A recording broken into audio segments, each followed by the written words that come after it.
Every morning at 5:30, a 96-year-old woman named Haru Miyagi climbs out of bed in the village of Ogimi in northern Okinawa. She tends her garden for an hour. She makes the same breakfast she has made for 60 years. She has never had a heart attack. She has never been prescribed a statin. Her last hospital visit was for a broken finger at age 82 from pruning. In that same window of time, somewhere in the United States, a 65-year-old man swallows 4 different medications with his morning coffee and wonders why he still feels tired. That gap is 30 years of age difference. But it is not 30 years of difference in health. Here is the number that should stop you. Okinawan centenarians have 80% less cardiovascular disease than Americans the same age. Not 10%, not 20, but 80. And researchers from Harvard, from National Geographic, and from the University of the Ryukyus have been studying them since 1975. They have examined more than 1,000 centenarians in person. What they found is not genetic. Okinawans who moved to the United States and adopted an American diet lost that advantage within one generation. The body follows the inputs. In the next 20 minutes, you are going to learn 18 specific practices documented, named, and measurable that explain what Haru does every day that most people in the West have never been told. By the end, I will show you the one food that appears in every single blue zone on the planet that no Western diet program ever puts at the center of the plate. Keep that in mind.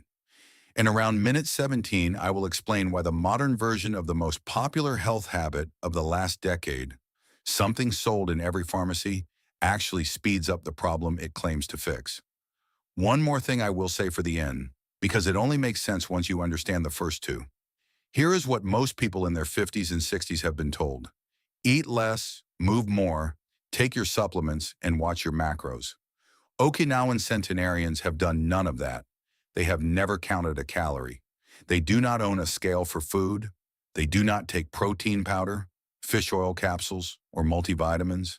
And yet they outlive us by a decade on average with dramatically lower rates of disease. The assumption is that they must have good genes or a simpler life or some genetic quirk that protects them. Researchers went in expecting to find a protective gene variant. They didn't find one. What they found were habits, specific, repeatable, documented habits. That is the point. This is not about being lucky. It is about what you put in your body when you stop eating and who you eat with. Here is how we are going through the 18 practices. 3 sections. Section 1 covers what they eat, the foundation. Section 2 covers how and when they eat, the amplifier. Section 3 covers the part researchers almost missed entirely and the part that ties everything together. Let's go. In the village of Ogimi, there is a 91-year-old man named Kenji who eats the same lunch every day. A bowl of miso soup with tofu and seaweed, a small portion of purple sweet potato, and a handful of bitter melon, a vegetable called goya, which looks like a wrinkled cucumber and tastes like nothing most Westerners would voluntarily eat. He has done this since he was 12. His doctor, whom he sees once a year, has noted in Kenji's file the words unremarkable labs. That means nothing to worry about. Cholesterol normal, blood pressure normal, inflammation markers low. That lunch contains specific things that explain those labs. Let's go through them. Practice 1, Harahachi Bu. This is a Confucian saying that Okinawans absorbed into their eating culture centuries ago. It means eat until you are 80% full, not 80% of the food. Stop before you feel full. The mechanism is biological. Satiety signals from your stomach take about 20 minutes to reach your brain. If you eat until you feel full, you have already overeaten every time. Okinawan centenarians eat at a pace that allows the signal to arrive before they overshoot. The Okinawa Centenarian Study found that the average caloric intake of Okinawan elders in their 80s and 90s was approximately 1,800 calories per day. Not 1 in 200, not starvation, just consistently below the overeating threshold. On your next meal, eat without your phone. Eat slowly. Stop at the point where you think you could eat a little more. That pause is Harahachi Bu. Practice 2, purple sweet potato, beni imo. Until the 1960s, 70% of the Okinawan diet was sweet potato. Not rice, not bread, sweet potato. Specifically, the beni imo, the purple variety, which is different from the orange sweet potato you see in Western grocery stores. Beni Imo is dense in anthocyanins, the pigments that give it that purple-blue color. Anthocyanins are documented anti-inflammatories, the same compounds that make blueberries valuable, but in Beni Imo at much higher concentrations. It is low glycemic. It does not spike blood sugar the way white rice or bread does. It provides sustained energy over 4 to 5 hours, which means no mid-morning crash, no craving for processed food at 11. Substitute one meal of white carbohydrate per day with purple sweet potato. That is practice 2. Practice 3, tofu every day, not as a trend. The average Okinawan elder eats more tofu than any other demographic on Earth, approximately 100 grams per day. Not as a protein supplement, as a food. Tofu is a complete plant protein. It contains isoflavones, compounds that interact with estrogen receptors in a way that appears to reduce the risk of hormone-dependent cancers. The Okinawa Centenarian study noted breast and prostate cancer rates at less than half the Western average. This is not correlation. Japanese researchers have tracked the same cohort for decades. The practical version, firm tofu, pan-fried in sesame oil with a little soy sauce. That is how Kenji eats it. Practice 4. Goya, the bitter melon nobody talks about. Goya bitter melon is the vegetable that appears in almost every Okinawan household and almost zero Western dietary recommendations. It contains mamorticin, a compound with documented effects on blood glucose regulation. Studies published in the Journal of Ethnopharmacology have shown it lowers fasting blood sugar in people with elevated glucose. Not dramatically, but consistently. It is also dense in vitamin C, more than oranges. You will find it in Asian grocery stores. It is bitter. That is the point. The bitterness is the medicine. Practice 5. Seaweed daily, not occasional. Okinawans eat seaweed, primarily kombu and wakame, almost every day, usually in miso soup. Seaweed is one of the only food sources on Earth of fucoidan, a compound studied at the University of Tokyo for its anti-inflammatory and immune-modulating properties. It also contains iodine, which the thyroid requires to regulate metabolism and which is largely absent from inland Western diets. One bowl of miso soup with seaweed every morning. That is the daily minimum. Practice 6. Legumes. Not occasionally, but structurally. Every blue zone eats legumes as a structural part of the diet, not as a side dish, not as an occasional substitute for meat, but as a daily staple.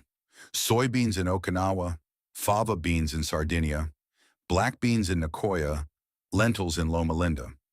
Legumes are dense in soluble fiber, which feeds the gut microbiome.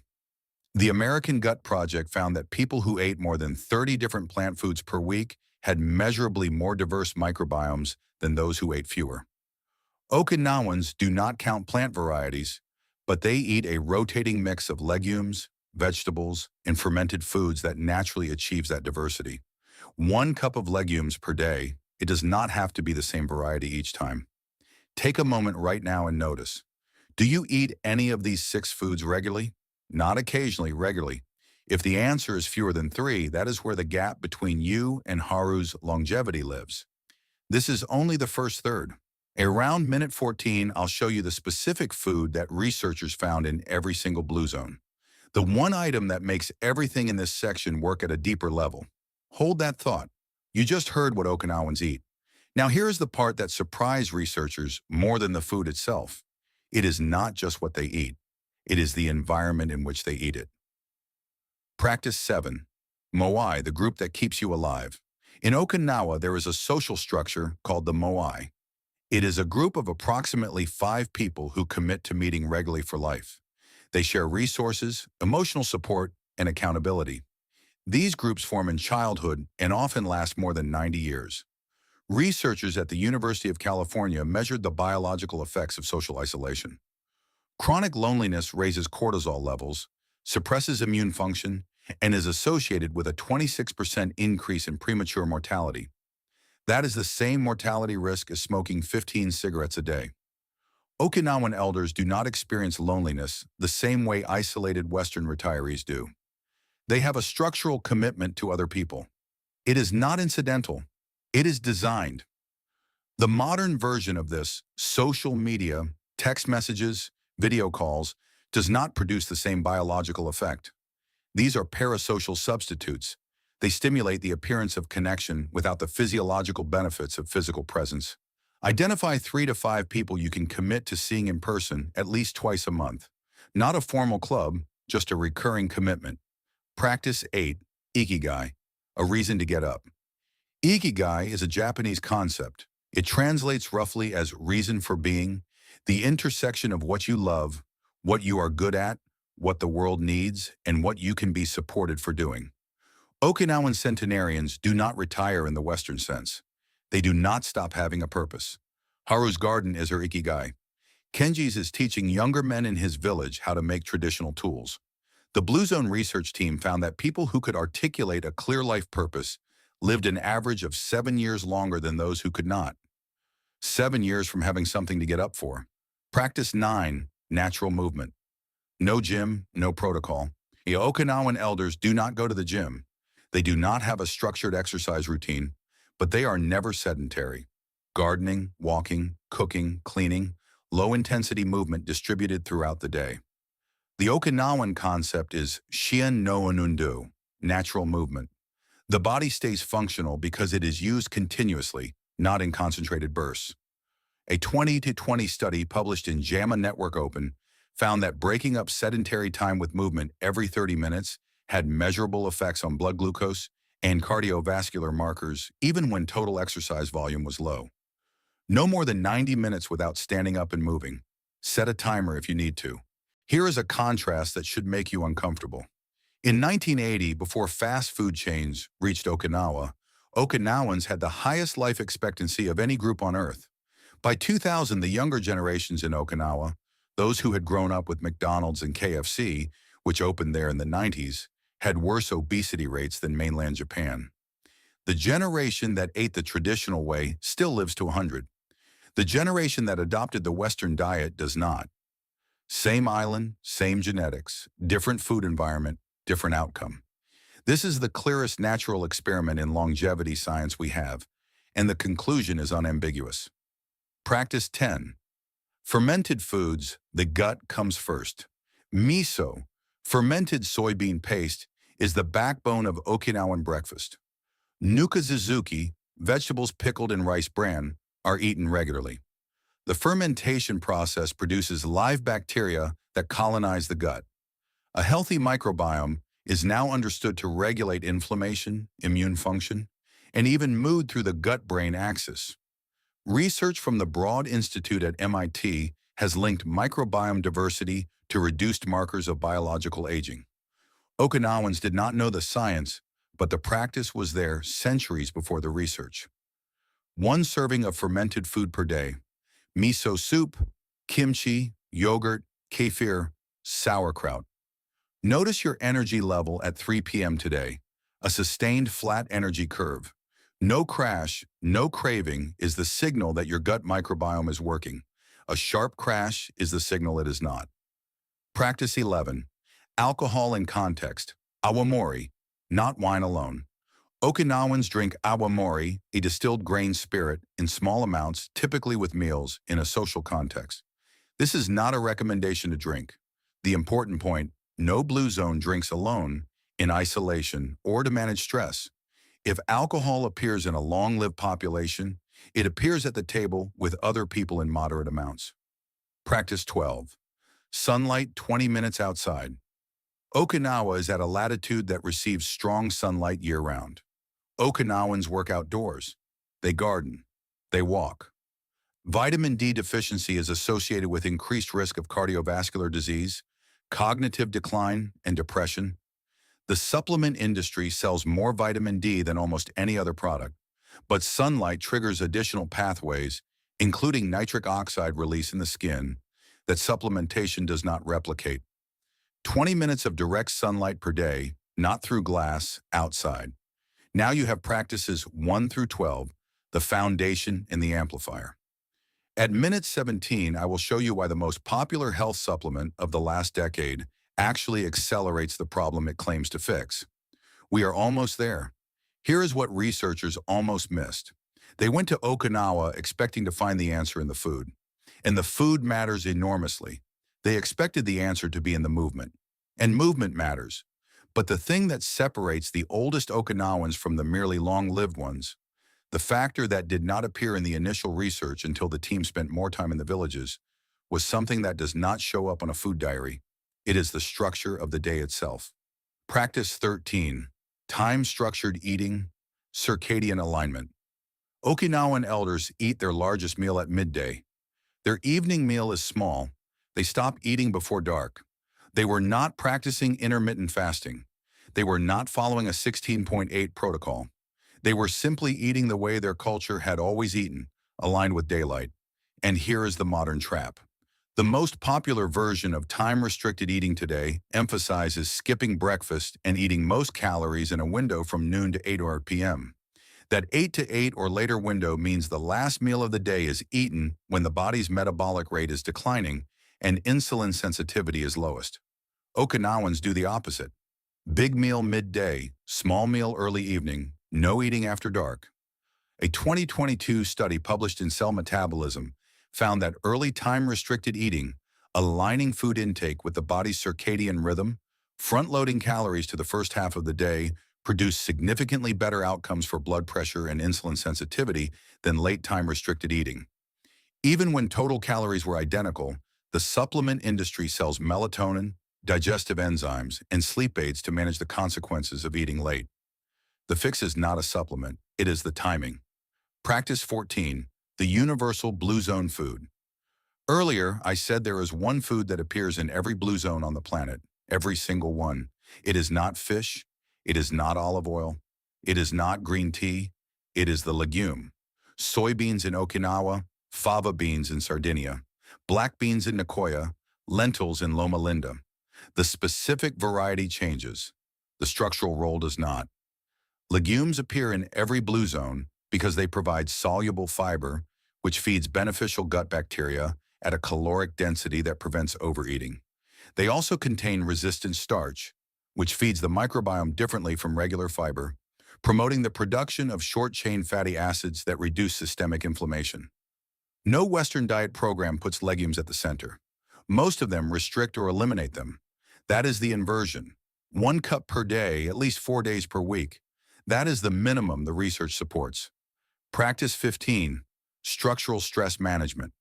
Western stress management is reactive. Meditation apps, breathing exercises, therapy after the stress has accumulated. Okinawan stress management is structural. The moai absorbs daily friction. The garden absorbs mental noise. The social meal absorbs isolation. Ikigai absorbs meaninglessness. These are not techniques applied to manage stress. They are structures that prevent the accumulation of chronic stress in the first place. Nobel laureate Elizabeth Blackburn's research on telomeres showed that chronic stress literally shortens the molecular caps that protect your DNA. Okinawans do not have a word for retirement. The concept does not translate cleanly. You do not stop. You shift. The purpose changes shape, but it does not disappear. Practice 16. Gardening. The complete practice. This is the practice researchers kept circling back to. Almost every Okinawan centenarian they interviewed had a garden. Not a lawn, a garden.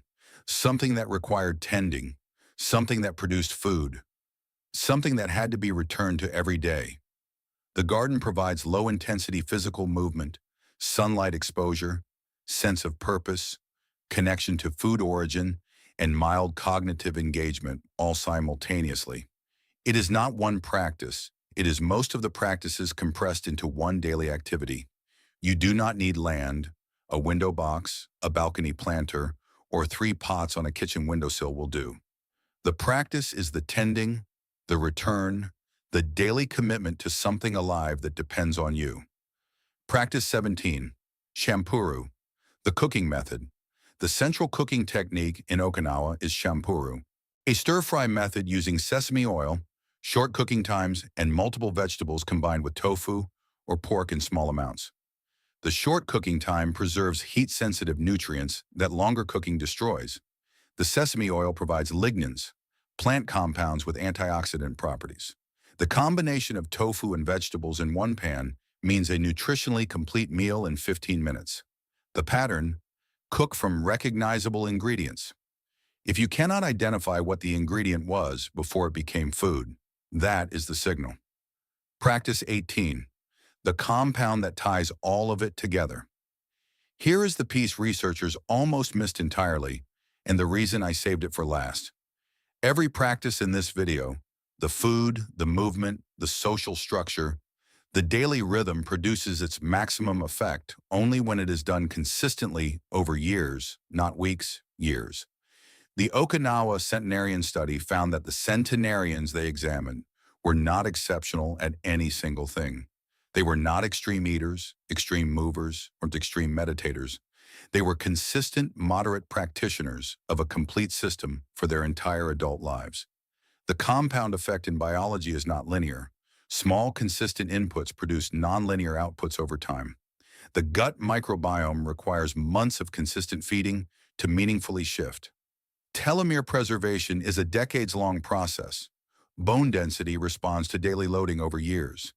This is what the supplement and diet industry cannot sell you. Not because the industry is dishonest, but because consistency over decades is not a product. It cannot be bottled. Here is your honest timeline. In 3 days, nothing dramatic. You may sleep slightly better if you move your last meal earlier. You may feel slightly less full after meals if you practice hara-hachi-bu.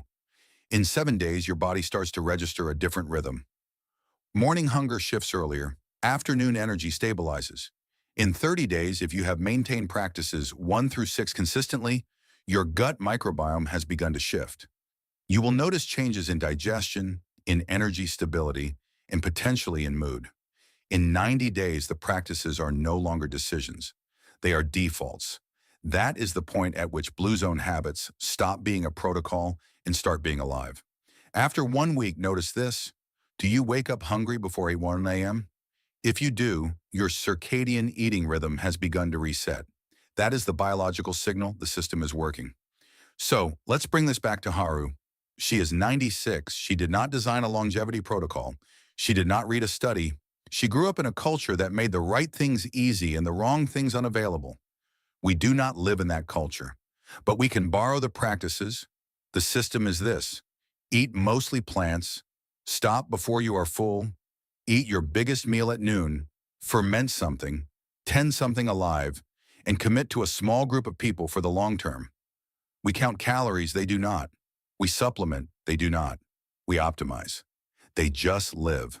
And they outlive us by 10 years with dramatically less disease in those 10 extra years. The one thing you can do today before this video ends: move your dinner 30 minutes earlier than you normally eat it. That is it. One small shift in the direction of circadian alignment. Not a transformation, a direction. If this story changed how you view the simple habits of daily life, please subscribe and like the channel. We are excavating the secrets of longevity that the modern world has tried to bury. Plant the seeds of your future today. The next treasure of human potential will soon be revealed.